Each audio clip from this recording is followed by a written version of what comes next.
buenas tardes, mis hermanos, donde quiera que estén. Muchísimas gracias por seguir en estas enseñanzas, por seguir alimentándose.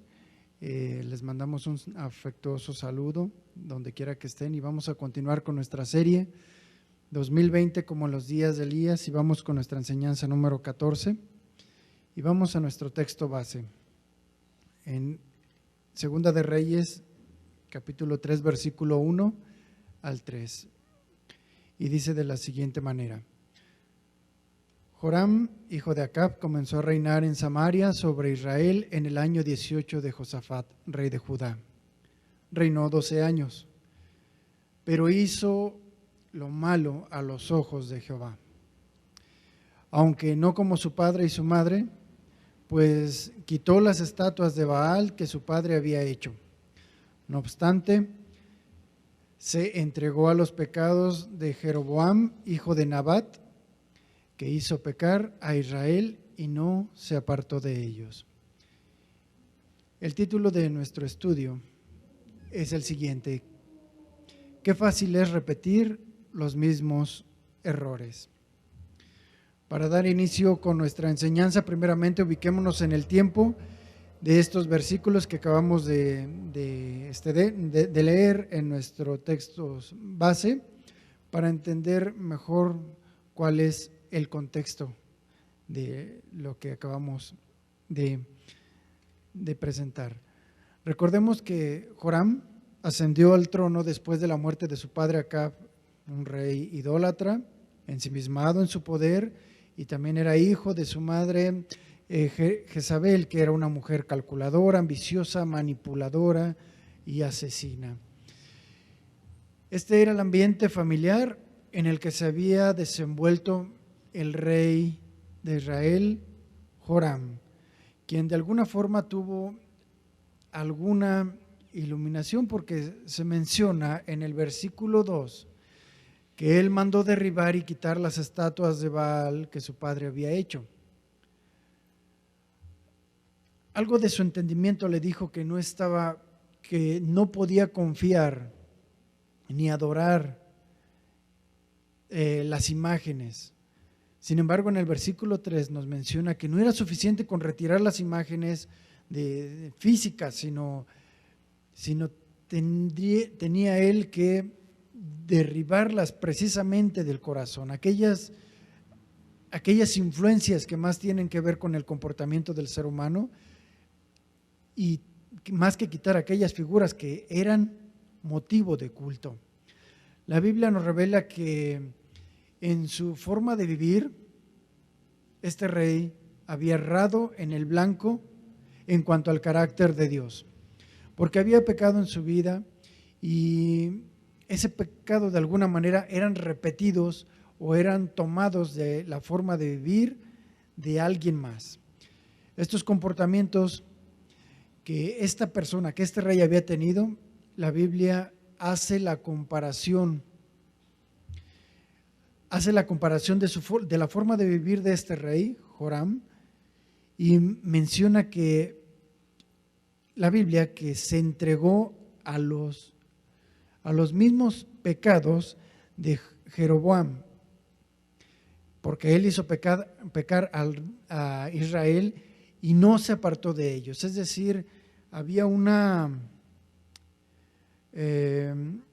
disposición precisamente a no apartarse del mal que estaba haciendo. Así que la palabra que significa, que es entregarse, en el hebreo significa asirse, adherirse. Figuradamente significa agarrar por persecución, es decir, ir detrás de ese modelo. Eso significa, en otras palabras, es copiar el modelo de vida de alguien más. Es estar muy atento a esa misma mentalidad que puede tener una persona, con el fin de apropiarse de ella. Como adoptar algún modelo o alguna moda, digámoslo así, o adaptarse a algún modo o forma de vivir de alguien más. Así que Joram tenía voluntariamente y él estaba adaptando su forma de vivir a las prácticas y pensamientos que también tenía Jeroboam. Lo interesante es que la palabra, o mejor dicho, la frase, los pecados de Jeroboam, se repiten en la Biblia por 9 ocasiones. Por 9 ocasiones se repiten, y estas palabras significa que estas personas, donde se aplica esta frase, anduvieron en los mismos pecados y en los mismos pasos de Jeroboam. Pero aquí surge una pregunta: ¿quién era este personaje? Porque es necesario ir a ver cómo vivía o qué fue lo que ocurrió con este hombre al cual se hace referencia, con el fin de entender cuál había sido la maldad de Joram. Así que en Primera de Reyes, en el libro de Primera de Reyes, capítulo 11, lo voy a ir simplificando, se menciona que Joram fue descendiente de la tribu de Efraín, una de las 12 tribus de Israel. Era también, este hombre era hijo de uno de los siervos del rey Salomón. Cuando el reinado de este último fue en declive a causa de su idolatría y su promiscuidad. En ese tiempo, cuando el rey Salomón vio que Joram era un hombre fuerte, trabajador, comprometido, entonces lo hizo jefe y lo puso a cargo de los trabajadores de la tribu de José. Un día, este hombre, Joram, recibe una profecía de boca de un profeta llamado Ahías y le dice que Dios iba a separar el reino que existía en ese momento, conocido en el reino de Israel, lo iba a separar, y 10 tribus las iba a poner en sus manos. Y le iba a diezmar las tribus a Salomón, es decir, le iba a dejar solamente con una, que era la de Judá, a causa de la desobediencia de Salomón, a causa de su desviación, porque se había desviado su corazón para idolatrar a las imágenes y abandonó los mandatos y los decretos de Dios. Entonces vemos cómo en este retrato de probablemente un joven o un hombre trabajador, inteligente, fuerte, y cómo esas cualidades dadas por Dios se hicieron distinguir, porque se hizo distinguir delante de los ojos del rey, pero su condición, a pesar de tener esas cualidades de ser un hombre trabajador, entregado, inteligente y demás, su condición era la de ser el hijo de un siervo. El hijo de un siervo del rey Salomón. Esa era su condición social, digámoslo así. Y bueno, y esto fue a causa del desvío de la autoridad de Salomón. A causa de eso, él ahora, este hombre, este joven, tendría la oportunidad de gobernar a todo Israel. Y esa autoridad delegada era un favor inmerecido, porque este hombre era un siervo, era el hijo de un siervo, incluso de una tribu que había sido injertada dentro de las promesas gracias a José, el hijo de Jacob. Entonces, a este hombre, Jeroboam, se le otorga un puesto, porque quien lo había ocupado, que era el rey Salomón, lo había deshonrado. Así que Dios puso la autoridad en esta persona con la intención de redimir el honor del puesto que se tenía, que era el del rey. Es algo así como lo que ocurre cada 6 años en nuestro país. Se le da la oportunidad a alguien para que mejore los resultados de la investidura presidencial predecesora. Eso era lo que buscaba Dios en Jeroboam. Pero fíjate el tamaño, vamos a leer el tamaño de la promesa de parte de Dios hacia este hombre que lo sacó prácticamente de la nada, porque no tenía una condición o una promesa hasta ese momento dada por Dios de que de esa tribu iba a surgir alguna figura importante. Vemos en Primera de Reyes 11:37 que dice así: Dios se dirige a Jeroboam y le dice a través del profeta: pero te daré a gobernar todo lo que quieras, de norte a sur. Tú gobernarás todo Israel. Pero aquí hay una condición importante. Si cumples con mis enseñanzas y me sigues, si haces lo que yo considero correcto de tal manera que cumplas mis decretos, al igual que David mi siervo, entonces, esta es la promesa importante y trascendente, entonces de igual manera yo estaré contigo y haré de ti una dinastía firme, como en el caso de David, dándote a Israel. Esto es algo tremendo porque la posibilidad que le estaba dando a este hombre era de tener un prestigio, una fama y una reputación comparada con la de David, comparada con la del rey David en cuanto a majestuosidad, autoridad, y es algo verdaderamente tremendo que vemos en la palabra y en la promesa de parte de Dios hacia este hombre. Ahora, esta es una pregunta: ¿por qué se abrió esa vacante?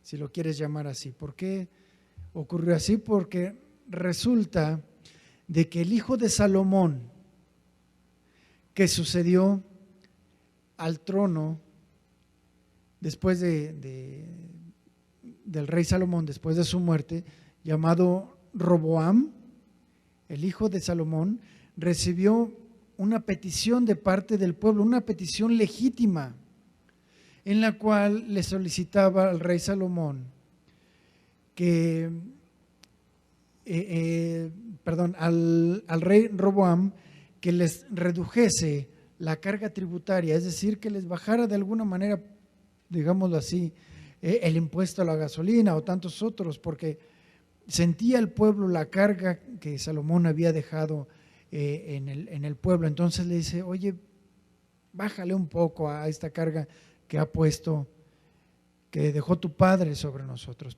Sin embargo, este nuevo rey no quiso. Por el contrario, les impuso más impuestos y fue más duro todavía con el pueblo. Entonces, el pueblo, desanimado, dolido, de alguna manera traicionado porque por estas cargas tan fuertes que les habían dado, entonces voltearon a ver entonces a Jeroboam, como Dios lo había dicho, y entonces 10 de esas tribus se fueron con él. Ahí fue cuando ocurrió esa ruptura en el pueblo.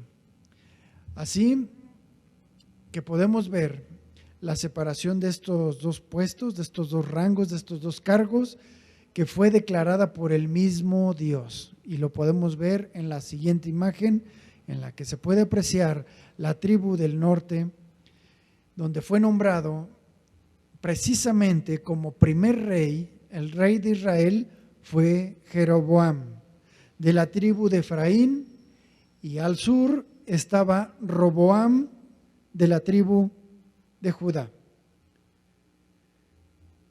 Sin embargo, cuando ocurrió este suceso, este acontecimiento, esta separación, Roboam no se iba a quedar con las manos cruzadas. Así que en Primera de Reyes 12:21 se menciona que él reunió a 180,000 hombres, todos Todos estaban listos para la batalla. Eran guerreros fieros que iban a ir en contra del rey del sur. Para que te des una idea a cuántos correspondían, bueno, esta cantidad equivale exactamente a la mitad de los efectivos militares que se encuentran en México. Sería mandar a la mitad de las Fuerzas Armadas de nuestro país, algo así, en esa proporción y en esa cantidad. Así que era un número de hombres bastante grande y dispuestos para ir a la batalla. Sin embargo, Dios les dijo que no fueran. Vemos en Primera de Reyes 12:23 que le dice Dios a un profeta. Habla a Roboam, hijo de Salomón, rey de Judá, y a toda la casa de Judá y de Benjamín. Es decir, estas dos tribus se quedaron en el reino del sur. Y dile a los demás del pueblo, diles lo siguiente: así ha dicho Jehová, no vayáis ni peleáis contra vuestros hermanos los hijos de Israel. Volveos cada uno a su casa, porque esto es obra mía. ¿Qué vemos aquí? Que Dios les puso un alto. Dios detuvo todo un ejército que fuera en contra de lo que Dios ya había establecido. ¿Qué nos enseña esto? Que cuando las cosas han sido puestas por Dios, y si tú has sido puesto por Dios en algún puesto, con algún cargo, con alguna autoridad, y ves de alguna manera que tus enemigos empiezan a levantarse en contra tuya, hasta tus enemigos Dios los pone en paz. Porque dice la Biblia, aunque un ejército acampe contra mí, si yo estoy haciendo la voluntad de Dios, entonces no tendré de qué temer. Así Dios estaba dispuesto a respaldar la promesa que Dios le había hecho a Jeroboam. Nadie te va a tocar, te voy a hacer una nación grande, una nación poderosa del mismo tamaño, al mismo nivel que el rey David. Esto fue algo que era una bendición. Pero algo ocurrió. Vemos en Primera de Reyes 12:26 lo siguiente: pero Jeroboam pensó en su corazón. Entonces aquí ya empezamos mal. Ya empezamos mal porque nuestro pensamiento muchísimas veces nos traiciona.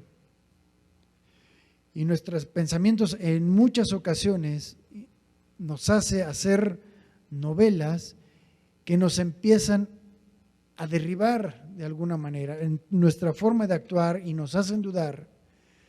Pero fíjate aquí lo importante: el problema no es pensar. El problema no está en pensar. La palabra original que se traduce como en el hebreo de este vocablo, pensar, significa permanecer, significa afirmar o determinar. Básicamente significa establecer. Ese es el problema, que no solamente lo pensó, sino que se estableció y se quedó con ese pensamiento en su corazón, porque este es el inicio de la caída al pecado. Cuando nosotros nos afirmamos en nuestras propias ideas, en nuestras propias iniciativas y dejando a un lado las promesas que vienen de parte de Dios. Ese es el problema. No es tanto pensar, sino que nuestro corazón, como dice Jeremías 17:9, nuestro corazón es perverso y engañoso más que todas las cosas. ¿Quién lo habría de conocer? Ese fue el problema, básicamente, con Jeroboam, que él decidió permanecer en esa idea. Algo así como, yo creo que, o así soy, y qué, y yo voy a poner mi propia autoridad, yo voy a hacer, mi idea va a ser muchísimo mejor, y entonces viene lo siguiente, nos explica y nos da más detalle en Primera de Reyes 12:26. Pero Jeroboam pensó en su corazón, este fue el pensamiento: ahora la casa de David recuperará el reino. Estas palabras nos hablan de la incredulidad en lo que Dios le había dicho, en lo que Dios le había prometido. Y empezó a ver, o mejor dicho, a imaginarse circunstancias y a crearse enemigos. Este rey empezó a crearse enemigos ficticios que no eran reales, que únicamente estaban en su corazón, en su pensamiento, en su entendimiento. Y luego dice así: si este pueblo sube a ofrecer sacrificios a la casa de Jehová en Jerusalén, aquí podemos ver que él veía ahora veía al pueblo como si fuera un trofeo, como si fueran de su propiedad, pero en realidad no era así. No era así, Dios se lo estaba confiando. Entonces él piensa, si el pueblo empieza a poner los ojos en Jerusalén para ir a ofrecer sacrificios, dice lo siguiente: entonces el corazón de este pueblo se volverá a su señor Roboam, rey de Judá. En esta frase encontramos que él ya tiene una obsesión por el poder. Ya ve entonces enemigos dentro del mismo pueblo que se pueden levantar, que se pueden ir, y empieza a crear su propia telenovela y dice: ahora me matarán a mí y se volverán a Roboam, rey de Judá. Aquí este hombre, este rey, este mandatario, ahora estaba viendo en peligro su, entre comillas, perpetuidad y el reinado que él se le había sido delegado, y fue por pura gracia de parte de Dios. Así que vemos aquí la incredulidad. Esa fue la primera caída, el primer tropiezo de parte de este rey, porque sin fe es imposible agradar a Dios. Lo mismo nos puede ocurrir a nosotros cuando Dios pone y abre las circunstancias y las posibilidades para tomar una responsabilidad mayor, y nos dice: Dios, no temas, yo estaré contigo, yo te voy a ayudar, yo te voy a guiar. Y de pronto nosotros volvemos atrás y empezamos a armar telenovelas e ideas en nuestro propio pensamiento sin confiar en las promesas de Dios. También hubo algo más, hubo un hurto, de alguna manera un robo. ¿Por qué? Porque él en su corazón se había apropiado de las ovejas. Ya las había hecho suyas. Son mías, de nadie más. Es mi pueblo. Y entonces él espera y ve en peligro sus propios intereses. ¿Cuáles son? Las del reconocimiento, las de la autoridad que él se le estaba dando. Así que ve en peligro todo este tipo de circunstancias. Y entonces ahora ocurre algo en el versículo 28. Después de haber tenido este pensamiento, después dice la palabra, dice el versículo, después de tomar consejo. Después de tomar consejo. Es seguro, de acuerdo a todo el contexto de la Escritura y de la ley, es seguro que nunca tomó el consejo de Dios, sino fue el de su compadre, fue el de sus amigos. ¿Qué fue lo que hizo entonces este hombre con esta duda? Formó su propio gabinete, pero lo hizo con la misma gente corrupta del gobierno y reino anterior. Se trajo exactamente a los mismos. Se trajo exactamente a los mismos. Entonces, era el nacimiento de una nueva nación igualmente corrupta. No había diferencia entre uno y otro gobierno. Así que aquí viene otra enseñanza para nosotros. No importa tanto el pensamiento que puede invadir tu corazón acerca de la duda, porque puede existir, porque quisieras confirmar si verdaderamente lo que estás viendo es de parte de Dios. Eso no es tan importante. Lo más importante es ver a quién consultas para tener la respuesta. Eso es lo más importante. Así que vemos en el versículo 28, dice, después de tomar consejo con el gabinete nacional igualmente corrupto que hizo, entonces le dicen sus consejeros, hazte 2 obras portentosas, 2 obras grandes, enormes, y manténlas, en donde se vea que tú cubres la necesidad de tu nación. Que vean que tú le inviertes en beneficio del pueblo y que con esas 2 obras te recuerden. Y entonces lo que hizo el rey fue 2 becerros de oro. 2 becerros de oro, enormes, gigantescos, para presumirlos delante de todo el pueblo todos los días, en todo momento. Y dijo al pueblo, ya habéis subido bastante a Jerusalén. Aquí están tus dioses, Israel, los cuales te hicieron subir de la tierra de Egipto.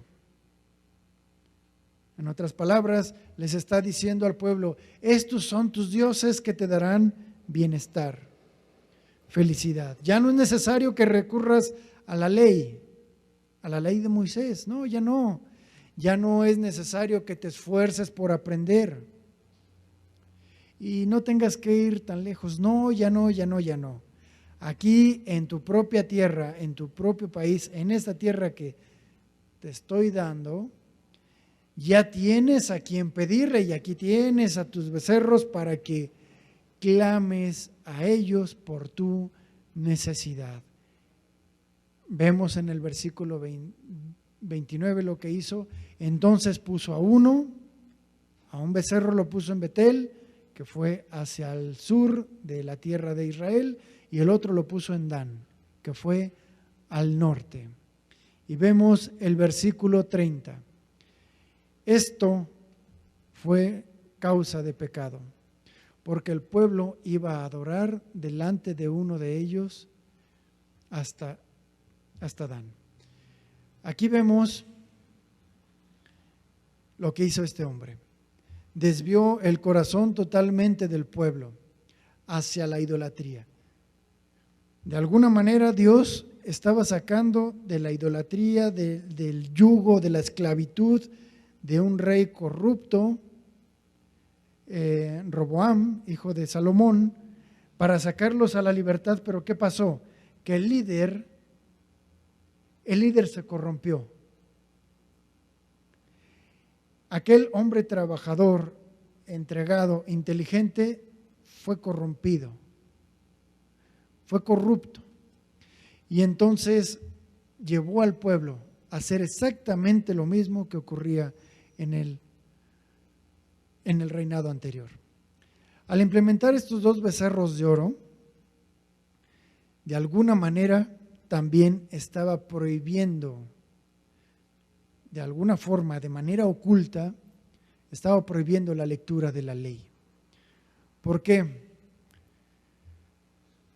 Porque vemos en Segunda de Reyes 12:28 que el culto según Jeroboam ahora era adorar a los dioses, a esos becerros que según él los hicieron subir de la tierra de Egipto.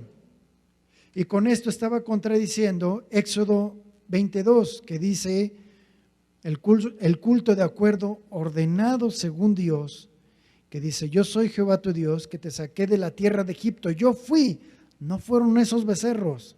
Y yo te saqué de esa casa de servidumbre. Te saqué de esa casa de donde estabas esclavizado. El culto según Jeroboam, él pone dos centros de adoración, uno al norte y otro al sur. Pero el culto ordenado por Dios según Deuteronomio 12:5 dice: sino que en el lugar que Jehová vuestro Dios escogiere de entre todas vuestras tribus, ese buscaréis y allá iréis.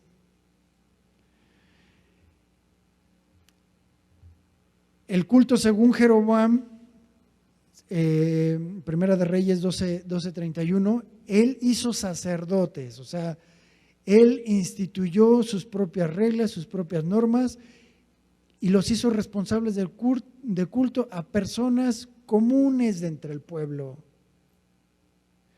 Sin embargo, el culto ordenado según Dios, al que tenía que dirigirse Jeroboam, era que los hijos de Leví fueran aquellos que sirvieran en el tabernáculo de reunión, los únicos que podrían acercarse a Dios. Ellos eran los únicos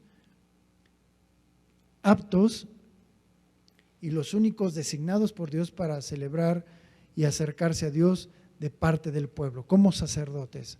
El culto según Jeroboam, él instituye fiestas, unas fiestas obviamente paganas e idólatras, y el culto que Dios había dejado era que a los 15 días del mes séptimo sería una fiesta solemne de los tabernáculos de Jehová por 7 días. Esto lo dice Levítico 23:15. Pero volviendo ahora a nuestro texto base, podemos entender cuál fue la forma de vivir de Joram, el hijo de Acab, el hijo de Jezabel. Así que todo lo anterior fue una explicación de cómo vivía Jeroboam, para poder entender cómo vivía Joram. Y vamos a retomar nuestro versículo, Segunda de Reyes 3:2 dice: pero hizo lo malo a los ojos de Jehová, aunque no como su padre y su madre, pues quitó las estatuas de Baal que su padre había hecho. No obstante, se entregó a los pecados de Jeroboam, hijo de Nabat, que hizo pecar a Israel y no se apartó de ellos, no quiso apartarse de ellos. Veamos aquí las similitudes entre estos dos reyes. Joram, de los tiempos de Elías y Eliseo, y Jeroboam, los tiempos de Salomón. Ambos tuvieron la oportunidad de hacer lo recto delante de Dios y no lo hicieron. Ambos también tuvieron la oportunidad de confiar en Dios y tampoco lo hicieron. Sin embargo, a pesar de ver todas las evidencias que Dios había aplicado prácticamente a sus vidas, al ver la justicia de Dios en ellos, no se apartaron de su maldad. Joram tuvo la oportunidad de hacer volver a un pueblo a los mandamientos de Dios, pero no lo hizo así. ¿Qué pasó con Joram? Vemos en Segunda de Reyes 3, versículo 4. Mesa, que es un nombre propio, es el nombre de un rey, el rey de Moab, era propietario de ganados y pagaba al rey de Israel 100,000 corderos y 100,000 carneros con su lana. Era una cantidad enorme, seguramente por tributo, por impuesto, porque estaba subyugado al rey de Israel, Acab. Pero cuando Acab murió, dice el versículo 5, el rey de Moab se rebeló en contra del rey de Israel, es decir, ya no quiso pagar impuestos, al contrario. Salió entonces de Samaria el rey Joram y pasó revista a todo Israel, algo así como diciendo: Bueno, nos vamos a preparar para la batalla contra este rebelde Mesa. Pero astutamente no quiso ir solo. Fue y envió a decir a Josafat, que era el rey de Judá, le dijo: rey de Moab, el rey de Moab se ha rebelado contra mí. ¿Quieres venir conmigo a la guerra contra Moab? Y entonces el rey de Judá respondió: iré, porque yo soy como tú, mi pueblo como tu pueblo, y mis caballos son como los tuyos. Aquí la pregunta sería: ¿por qué lo hizo? ¿Por qué se metió el rey Judá en pleitos ajenos? Es algo que no podríamos explicar, pero muchas veces nos puede llegar a pasar así. Tal vez por quedar bien o simplemente por decir no, pero ¿para qué? ¿Para qué se metían en esos pleitos? Y añadió: ¿por qué camino iremos? Entonces Joram respondió: por el camino del desierto de Edom. Al darle esta respuesta, él tenía también otra intención, de alguna manera conseguir más aliados para la batalla. ¿Por qué? Porque tenía miedo. Entonces salieron pues el rey de Israel, el rey de Judá y el rey de Edom. Como tuvieron que dar un rodeo por el desierto, a los 7 días de camino les faltó el agua para el ejército y para las bestias que los seguían, porque era mucho el trayecto y obviamente no había agua. Entonces el rey de Israel, Joram, el que iba a la batalla, el incitador a la pelea, dijo lo siguiente: Jehová ha llamado a estos 3 reyes para entregarlos en manos de los moabitas. Este hombre era un hombre mentiroso, porque eso no había ocurrido. De hecho, él mismo fue el que se había metido en problemas y además metió en problemas a los otros 3 reyes y ahora estaba culpando a Dios. Así nos puede ocurrir a nosotros. Por nuestra propia iniciativa nos metemos en dificultades, nos metemos en pleitos y luego queremos o acusamos a Dios de habernos metido en esos problemas. Si no, no es así. No es así. Pero había un entendido, que era Josafat, y le dijo: a ver, ¿acaso no hay aquí profeta de Jehová para que consultemos a Jehová por medio de él? Es decir, aquí hubo un entendimiento. Aquí también la pregunta sería: ¿por qué no, antes de unirse con este rey revoltoso, por qué no consultó también a un profeta? Pero bueno, más vale tarde que nunca. Aquí se le abrió el entendimiento y uno de los siervos del rey de Israel le dijo: aquí está Eliseo, hijo de Safat, quien servía a Elías. Rápidamente entonces Josafat entendió y dijo: este hombre nos dará palabra de Jehová, porque por la trayectoria de Elías, y seguramente se conocía y sabía de Eliseo. Entonces los 3 reyes, el rey de Israel, Josafat y Edom, descendieron hasta donde él estaba. Y algo ocurrió, pero Eliseo dijo al rey de Israel, seguramente cuando lo volteó a ver, sintió algo en su corazón, le enardecía en su corazón como un celo delante de Dios. Y le dijo: ¿qué tengo que ver contigo? Vete a los profetas de tu padre o a los profetas de tu madre. Es decir, tú instituiste a los sacerdotes, es decir, permites la corrupción del reinado de tu padre todavía. Vete a consultarle a ellos.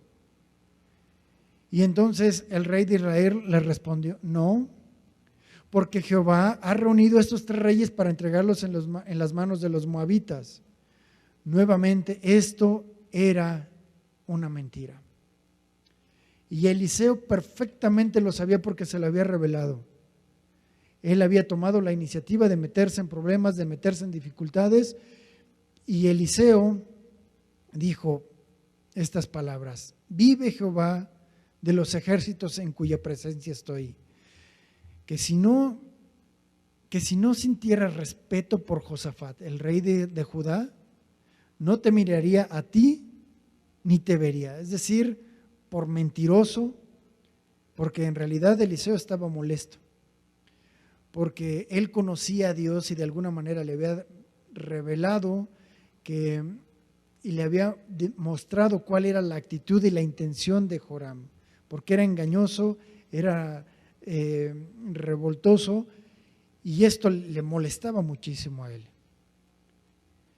Así es como nos puede ocurrir. Muchos podemos demostrar una apariencia religiosa, pero finalmente lo que sale de nuestra boca pone en evidencia verdaderamente quiénes somos y de quién somos, porque de la abundancia del corazón siempre hablará la boca.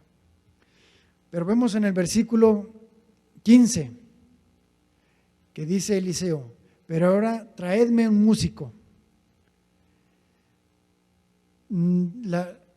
Estuve pensando, ¿para qué un músico? Y probablemente era para tranquilizarse. Seguramente era para cambiar el estado de ánimo, porque estaba muy molesto, seguramente, muy molesto, y probablemente sentiría que en ese estado, en esa condición, en ese enojo, Dios no le iba a responder. Y obviamente no era ni reggaetón ni nada que se le parezca a la música que le estaban tocando. ¿Por qué? Porque esta música tenía que ser algo totalmente diferente y ad hoc, porque era un hombre de Dios, un hombre consagrado a Dios. Así que mientras el músico tocaba, la mano de Jehová se posó sobre Eliseo. Dice el versículo 16, quien dijo, es decir, en ese momento recibió la revelación de qué era lo que tenía que hacer y cómo Dios, escuchen bien esto, les iba a ayudar. No seguramente por causa de Joram, sino por causa del rey de Judá. Así ha dicho Jehová: haced en este valle, bueno, sí, era un valle enorme, haced en este valle muchos estanques, es decir, escarben, porque así ha dicho Jehová: no veréis viento, ni veréis lluvia, pero este valle se llenará de agua, y entonces beberéis vosotros, vuestras bestias y vuestros ganados. Versículo 18. Lo que dice es lo siguiente, y esto fue por gracia evidentemente de Dios. Lo que ellos estaban buscando ya no era, estos tres reyes estaban buscando, no era precisamente una batalla. Lo que estaban buscando era simplemente tomar agua. Pero como para Dios ese milagro era poca cosa, Dios dice en el versículo 18, le dice: para que ustedes entiendan que la guerra no es suya, sino es mía, y no anden ustedes buscando pleitos, Dios les dice: Él entregará también a los moabitas en vuestras manos. Destruiréis toda ciudad fortificada y toda villa hermosa, talaréis todo buen árbol, secaréis todas las fuentes de las aguas y destruiréis con piedras toda tierra fértil. Y entonces aconteció que a la mañana siguiente, cuando se ofrece el sacrificio de la parte de Edom, vinieron las aguas y la tierra se inundó. Y todos, evidentemente todos aquellos pozos o cisternas que habían hecho se llenaron.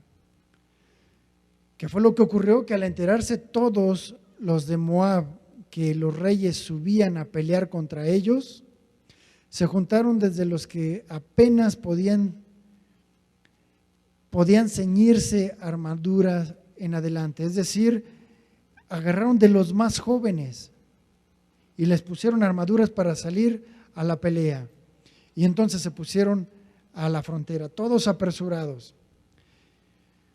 Cuando se levantaron por la mañana y brilló el sol sobre las aguas, vieron los de Moab desde lo lejos las aguas rojas como sangre. Y fíjense lo que dijeron. Esto es sangre derramada a espada. Ese fue su entendimiento, ese fue su pensamiento. Los reyes se han vuelto uno en contra del otro, es decir, Joram contra Josafat y el rey de Siquem. Y entre ellos se mataron. Sin embargo, hubo aquí un pensamiento en Moab. Hubo aquí este pensamiento con que al botín Moab, es decir, se fue, la codicia los embargó, en lugar de dejar las cosas así como estaban. Se fueron por los despojos, imaginando que allí había despojos. Pero cuando llegaron, dice el versículo 24, cuando llegaron al campamento de Israel, se levantaron los israelitas y los atacaron a los de Moab, los cuales huyeron ante ellos. Entonces los persiguieron, mataron a los de Moab, asolaron las ciudades y a todas las tierras fértiles echó cada uno su piedra y las llenaron. Cegaron también todas las fuentes de las aguas y derribaron todos los buenos árboles. Solo quedó en pie la ciudad de Kir-Hareset, pero los honderos la rodearon y la destruyeron. Cuando el rey Moab vio que los vencían en la batalla, tomó consigo 600 hombres que manejaban la espada para atacar al rey de Moab, pero no pudieron hacerlo. Al rey de Edom, perdón. ¿Qué ocurrió? Que Dios estaba cumpliendo su promesa. Y en la desesperación de este rey, entonces dice el versículo 27, tomó a su primogénito que había de reinar en su lugar y lo sacrificó en holocausto sobre el muro. Esto fue algo verdaderamente tremendo. Esto provocó tan gran enojo contra Israel que se alejaron de allí y regresaron a su tierra. En resumen, ¿qué es lo que nos puede hacer caer? De acuerdo a la experiencia y de acuerdo a los ejemplos que hemos estudiado esta tarde. Nos puede hacer caer en pecado la codicia, la avaricia, los celos, la incredulidad, es decir, la desconfianza en Dios, la búsqueda de otras alternativas que no es precisamente la palabra de Dios. Y qué sencillo es caer en nuestras propias iniciativas y afianzarnos en nuestros propios pensamientos que nos hacen tropezar. ¿Quién conocerá nuestro corazón sino el mismo Dios? Tal vez Dios está con nosotros cuando le empezamos a reclamar. Pero Dios, imagínate Dios el Padre decir hacia nosotros, si no fuera por mi Hijo Jesucristo, ni siquiera te voltearía a ver. Si no fuera porque Él hizo, tú serías polvo a mis pies. Pero por amor a Él y porque te he amado desde la fundación del mundo, entonces extiendo mi gracia a tu favor con el fin. Este era el propósito que Dios buscaba al haber respaldado a estos reyes, con el fin de que te arrepientas y reconozcas que yo soy quien ha peleado tus batallas y quien seguirá peleándolas si confías en mí. Porque recuerda esto, dice Dios, yo estoy detrás de cada triunfo tuyo, pero también estoy detrás de cada derrota. Porque para el que ama a Dios, dice la Biblia, todas las cosas le ayudan para bien y en eso tenemos que confiar. Vamos a orar. Bendito Padre, gracias te damos por este día y gracias por esta enseñanza que nos has dado.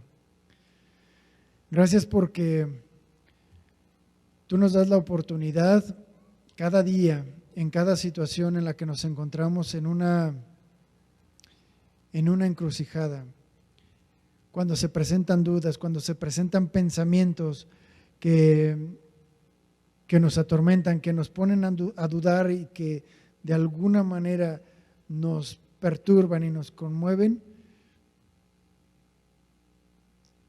Tú por medio de esta enseñanza nos ayudas y nos dices en quién vas a confiar, a quién vas a consultar, en quién vas a poner tu confianza, tu entendimiento.